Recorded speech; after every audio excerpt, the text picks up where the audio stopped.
whatever it might be that you're trying to sell, you have to consider where your audience is at. If you're trying to sell something to college students, nobody in college has money, or chances are they don't have a lot of it. So pricing kind of starts there with understanding who it is you're selling to.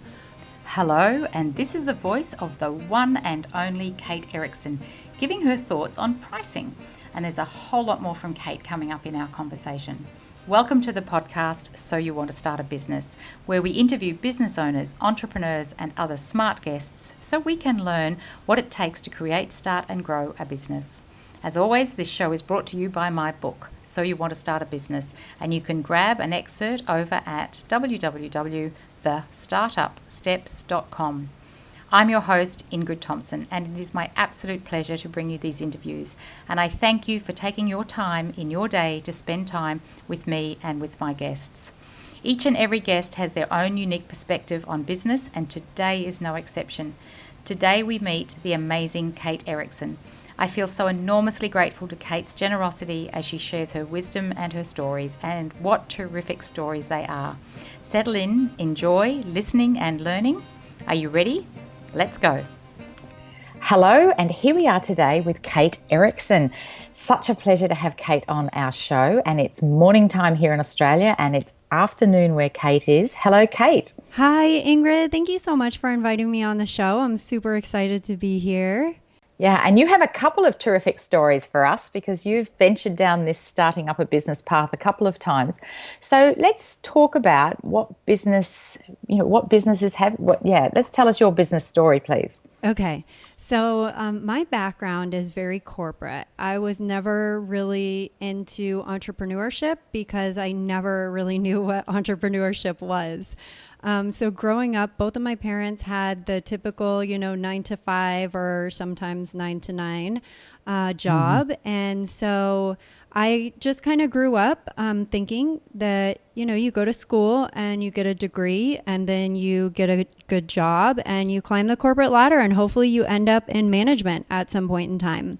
So when I graduated college, I worked from the age of 15. So I was very used to working, which was a great lesson from my parents.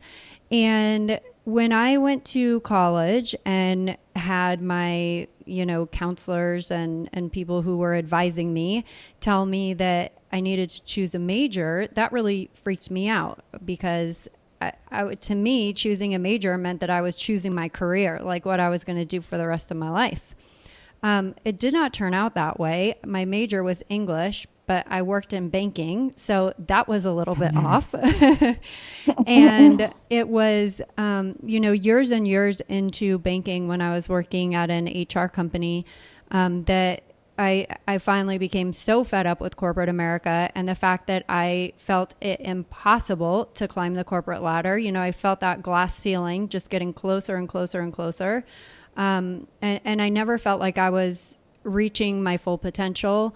I felt like I was being held back. I was never challenged. And so all of these frustrations just kept bubbling up for me until finally one day at that job, I'd been there for 3.5 years working the exact same position, literally at the bottom of the ladder in the department that I was in. And I couldn't figure it out. I was doing everything I was supposed to be doing, quote unquote. I was one of the best employees in the department. I worked my rear off. But nothing was happening for me. So my boss finally says to me one day, "We have a promotion for you." I was so excited about this. And I thought, finally, my recognition, my success is coming. Because for me back then, success was a promotion and a raise. And so I went through all these, what they told me were formalities to get this position. They said the hiring manager wanted me. It was no question. And all the while, I'm, telling family and friends, I'm getting so excited about this. And the hiring manager calls me up. I'm expecting my job offer and wondering, what type of compensation they're going to offer me and what my moving budget's going to be and all this kind of stuff. And I get on the phone and she tells me that they've decided to hire outside the company for this position. Oh, my goodness. That's exactly how I felt. That is exactly how I felt. I was surprised, disappointed, embarrassed, angry. Like my range of emotions was wide.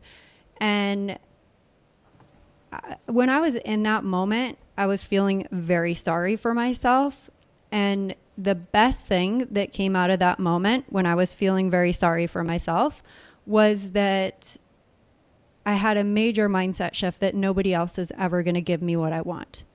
That whole experience and scenario and situation taught me that. It served it up to me on a silver platter. And that day I said, I don't know what it looks like to not be in corporate America, but there has to be something else. I am going to quit this job and I'm going to figure out what it is. And that was the first time that I left corporate America.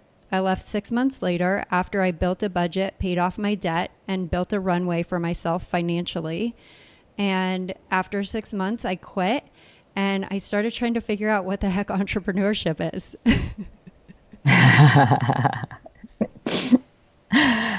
So what business did you start, Kate? So I started a business called Kate's Copy. So if we kind of go back to my major in English, I really loved writing and I loved reading. I was a big lover of just literacy in general. And this online world had kind of started taking off. And I realized that there were a lot of businesses who were doing really great things, brick and mortar, small like mom and pop shops, who hadn't really figured out the whole online thing yet. And so I thought, what if I could convince these brick and mortar businesses that they could expand and grow if they went online? And I will help them do that. I will write their website copy for them. I will help them gain a presence on social media. I did have an extensive banking background, but what I also had is experience in advertising and marketing from like a side job that I worked while I was getting my graduate degree. And so I thought if I can bring together my English degree and my marketing and advertising experience, maybe I can make this work. So I called the company Kate's Copy. And I spent every single day in a cafe down the street from my house. And I struggled. I had no idea what I was doing. I didn't know how to manage my time. Suddenly there wasn't somebody telling me what to do. Suddenly there wasn't like, this perfect little wrapped up day where, I go into an office and I punch my time card and I go check in with my boss and they give me a task list. And it was like I was on my own, and that was really, really strange. Goodness me. So if we come back to our questions and sort of try and now fit around, because you've answered some of the questions in that. So what did you want from that business? So it sounds like you wanted to have some freedom and to be able to pursue your own potential and make your own decisions. But was there anything else you wanted from that business from day one? Yeah, I really wanted to start making an impact and feeling like I was helping people. Because in my previous job, working in HR at a bank, you don't get that feeling. Like, I would hear from employees that they would literally cringe when they heard that like HR was coming or that HR was on the phone. It's not a department that you get excited about communicating with. So I had spent so much time feeling like what the work that I was doing was just like landing nowhere. And so beyond the freedom, beyond making my own choices, beyond stepping out there and doing something totally outside of my comfort zone, I really wanted to do work that was impacting people.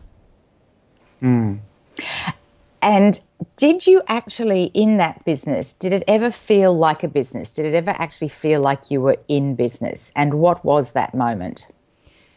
It didn't.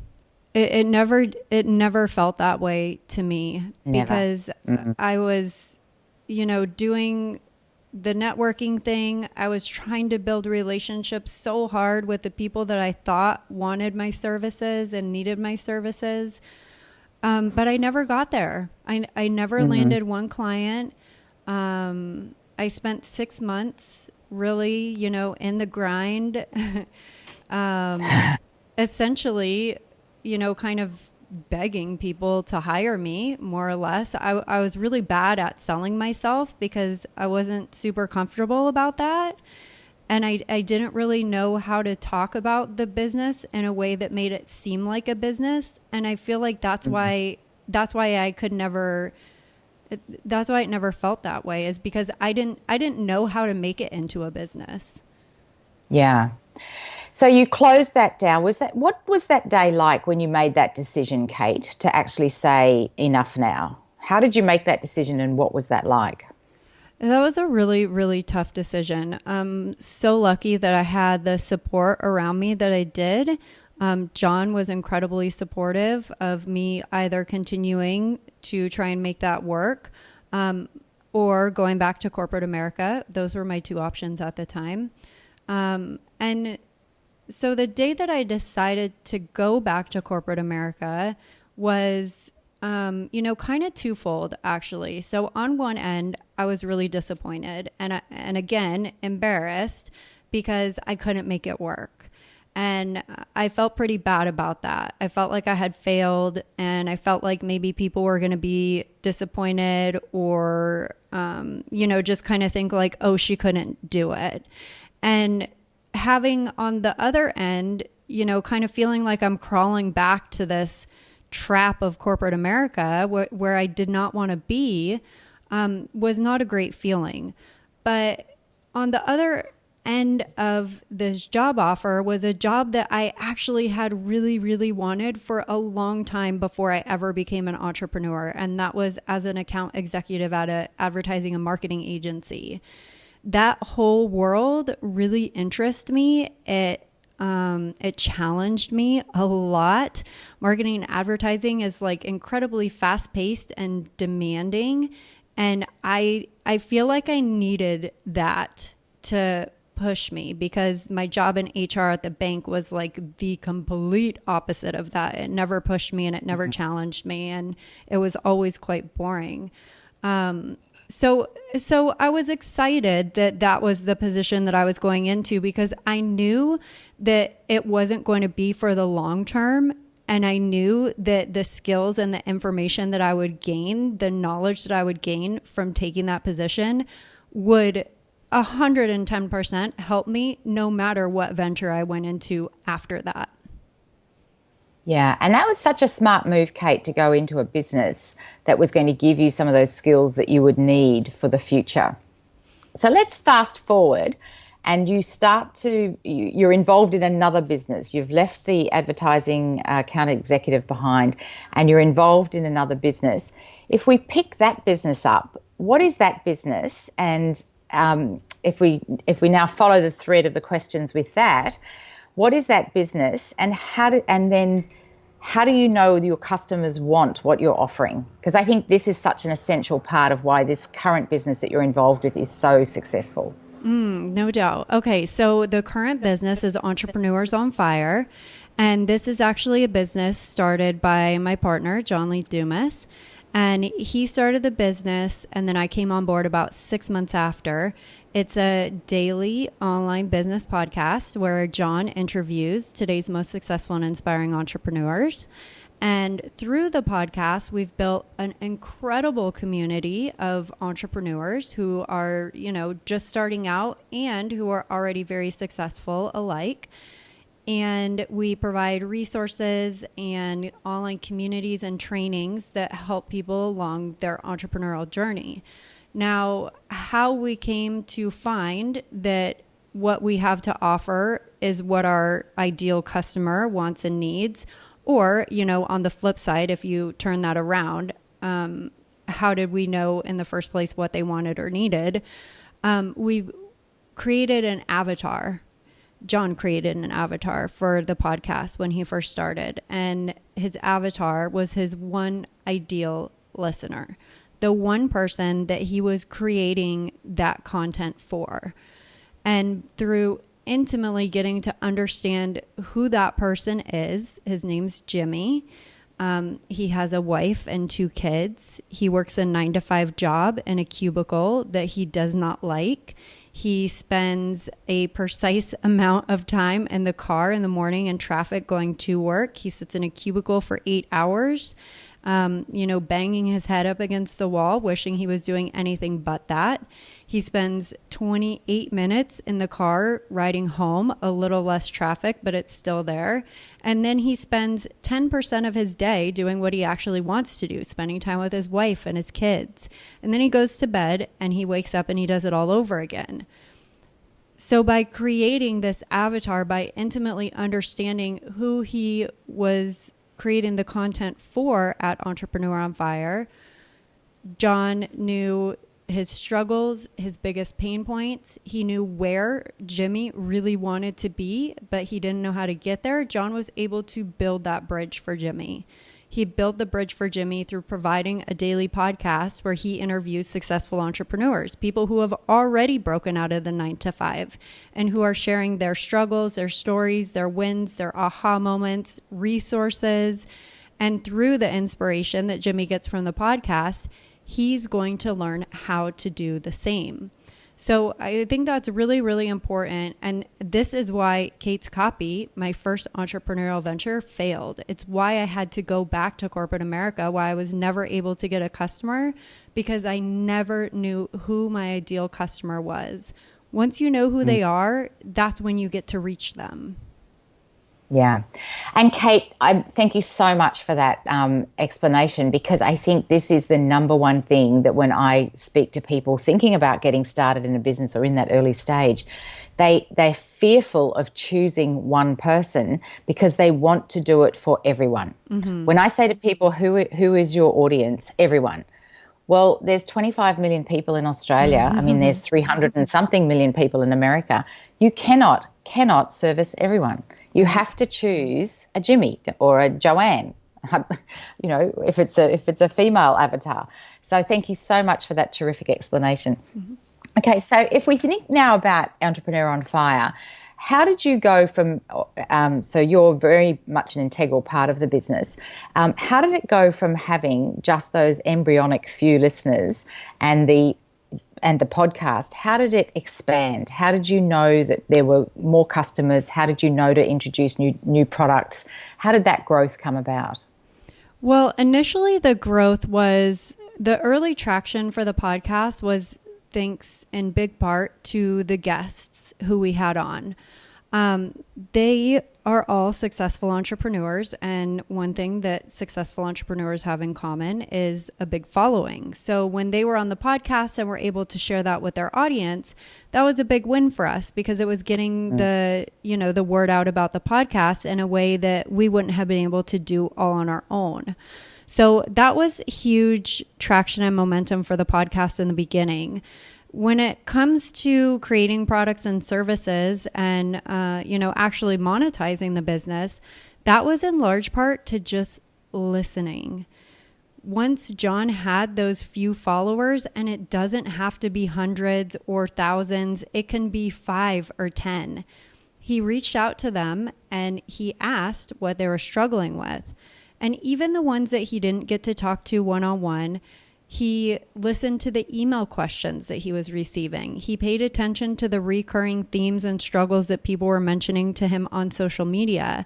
And through that, he started getting coaching clients, because he had a lot of people reaching out to him and saying, hey, you create this daily podcast. How on earth do you do that? Like, how do you create a daily podcast? And so one of the first ways that he ever monetized was through teaching people how he did it. He started coaching with no initial intention or ever the thought in his mind that that's what he would be doing. He just listened to the people who were tuning in and gave them what they asked for. And if you fast forward to today, everything that we've created here at Entrepreneurs on Fire has been built in a similar way. We have come up with ideas for the communities and the products and services that we offer through listening to the recurring struggles of our audience. And that's a very salient point for people listening, is to really listen to what it is. Because when you think about your first venture, you had this idea that what you wanted to provide was what somebody else wanted, but in fact, it wasn't, was it? Yes, exactly. So it's such the opposite, isn't it? Pure opposites.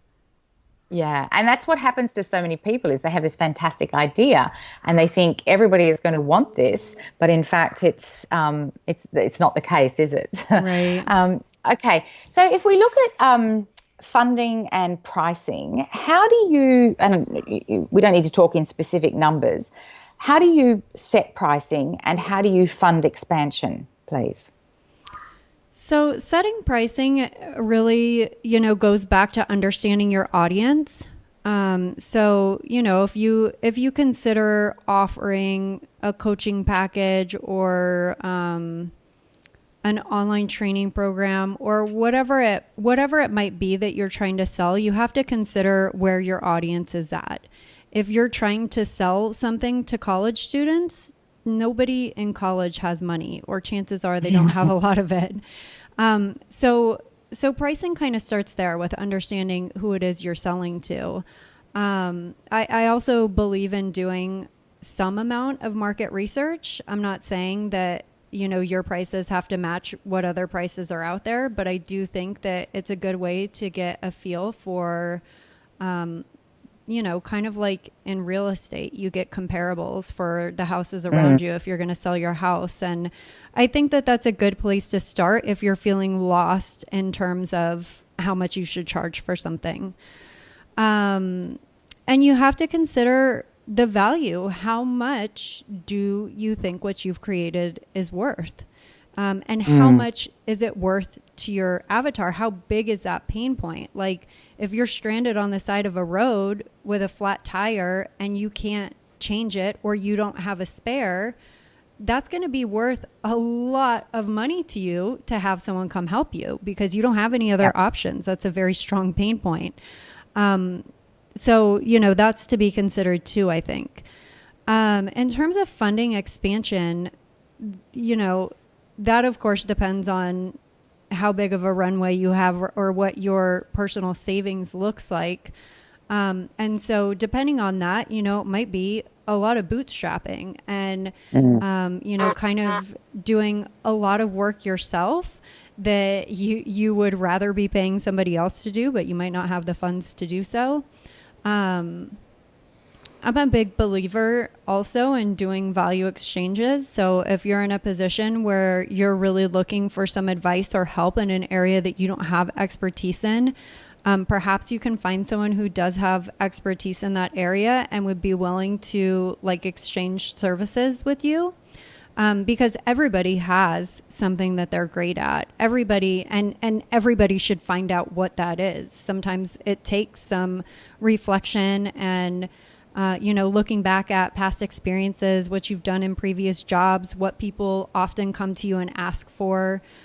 These are all ways that you could get closer to what it is that you're great at. And whatever that thing is, you could find somebody who you could do like a swap or a value exchange with so that they could offer up help in exchange for your help. So it doesn't always have to be a monetary exchange in terms of funding expansion.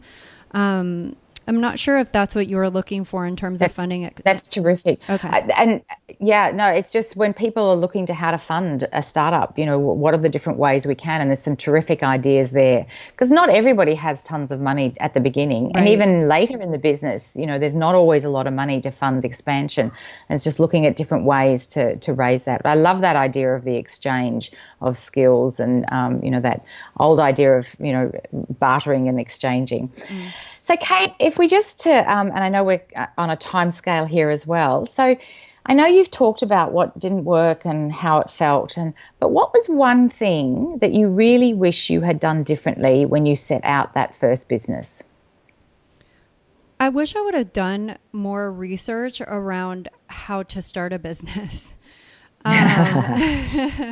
It's really easy. It's tough because I know that there's so much information out there. And if you just Google how to start an online business, you're going to be so overwhelmed and you're going to have no idea where to start. And I didn't even do that. I didn't like that was my level of understanding of how the online business world works. Is I didn't even think to go Google it. So I would have done a lot more groundwork. I do think that I failed fast, and there were benefits to that, because I realized very quickly what was not working. And in doing so, I was, able to realize those lessons later on. If I would have known back then, though, I would have done better groundwork for my business. I would have had a better understanding of, the importance of having an avatar. And I would have done the research and the upfront work to understand how important it is to niche down. And that, Ingrid, like you said, when you're trying to talk to everybody, you're talking to nobody. I didn't understand those concepts. So I wish that I would have had a better understanding of that, just the very foundational business knowledge that I think everybody needs when they're looking to start their own business. Yeah. And is there anything in EOFire that if you look back, and I know you and John's the founder, but you've been there since very early days. If you look back on EOFire, is there anything there that you wish you'd done differently, or, do you from time to time reflect and say, wow, if we'd done that differently, it might have turned out in a different way? Yeah, there's... I guess one thing that I would have done differently is maybe focus on my mindset earlier on than I did. Again, that was like a huge learning curve for me, and it still continues to be today. I think it's always mindset, something that we can always be improving and learning and, building upon. When I first started on the Entrepreneurs on Fire team, I dove right in, and I was so excited about everything that we were working on that I kind of ignored like my own personal development in some ways, I feel. Luckily, I've discovered a lot of that up to today, and I have had some amazing mindset shifts and some really, incredible realizations around that, specifically around confidence and taking that leap and getting outside of your comfort zone, and knowing that no matter what step you take, if it ends up being a positive one or it ends up at a dead end or whatever it may end up at least you're taking that step. Those are a lot of the things that I wasn't really familiar with when I first started. And I wish I would have focused on that earlier than I did. So is confidence one of the characteristics? Because just to wrap up our conversation, I just wanted to ask you about the three key characteristics that you have that make you successful. So is that confidence one of them? And what are the others? I definitely think confidence is one of them. And I will admit that I don't think that it's ever something that I will conquer, simply because I think it's always something that you're working towards improving, just like mindset. So, I still have a lot of fears and a lot of doubts, but I don't let that hold me back. So, so confidence in that respect, yes, I think is very important. Being resilient, not willing to give up and not willing to throw your hands up just because you've come up against a roadblock. Understanding that you need to be resourceful and that it's not going to come easy. And then I would also say patience. Entrepreneurship is such a journey, and you hear it all over the place. There are no overnight successes. Everyone's business and journey takes shape in a different form, and it requires a lot of patience. That's very, and in fact, I think you're probably, out of all my interviews, you're probably the first person to talk about patience. So thank you for that. Resilience does come up quite a lot. Yeah. Because it just is the number one, isn't it? Yeah, absolutely. Kate, thank you so much for your time. Is there anything else that you would say to our audience of aspiring entrepreneurs as we close today? Yeah, don't be intimidated or overwhelmed by the process. Enjoy the journey. All it takes is that very first step. And once you take that first step, then you get to take the second and the third. So don't feel like it's this huge mountain that you're never going to be able to climb. Enjoy the journey and just take that first step. Oh, thank you so much. Goodbye, Kate. Okay, thank you. Bye. And isn't Kate just wonderful? So many terrific points come from this interview. And something that hasn't come up previously is that idea of being able to manage one's own time in a business of our own. How easy it is for the days to blend together and another week goes by and then a month. Anyway, again, thanks to Kate for being part of this interview. As always, you can find a full transcript of all our podcasts over on my website, healthynumbers.com.au, with links and show notes. If you have any questions about how to create and start your own business, please email me, ingrid@healthynumbers.com.au. I answer every email personally. Let me know what you're working on and where you need some assistance. As we always say, ideas without action, well, they're just that, they're ideas. And as Kate says, just get started, one step and then the next. What action are you inspired to take today? Till next time, thanks for listening.